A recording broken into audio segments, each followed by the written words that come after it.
What's the craziest thing you saw a military chaplain do in combat? We had this chaplain on our FOB in Kandahar, a quiet Italian priest named Enrico. The guys just called him Father Rico. He was this small, bird-like man who looked like a strong gust of wind could send him tumbling back to Rome.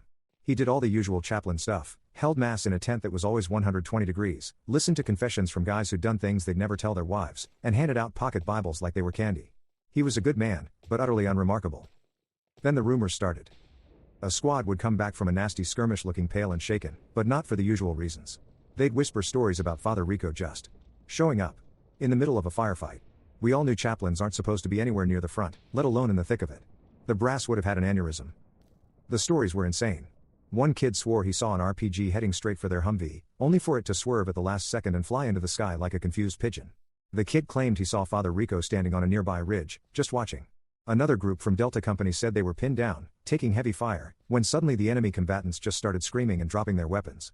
When they were asked what they saw, they just mumbled something about a man in black and a terrible light. We all laughed it off.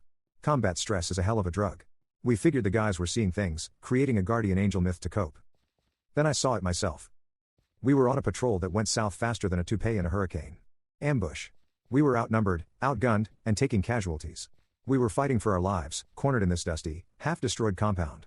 I was trying to return fire when I saw him. Father Rico. He wasn't on a ridge this time, he was walking through the open courtyard, right into the kill zone.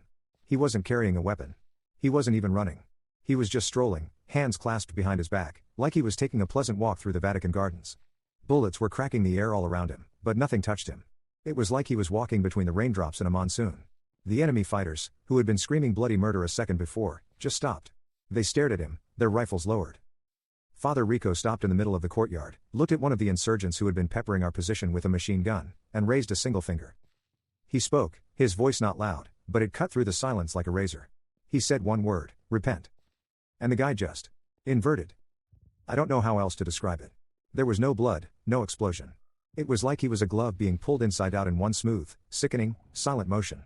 1 second he was a man, and the next he was a grotesque sculpture of exposed sinew and bone, his feet where his head should be. He just collapsed into a heap of what used to be a person. Father Rico turned to the next man, who was frozen in pure, primal terror. Confess. We just watched, horrified and awestruck, as he walked through their ranks, never touching a soul, just speaking quiet commands.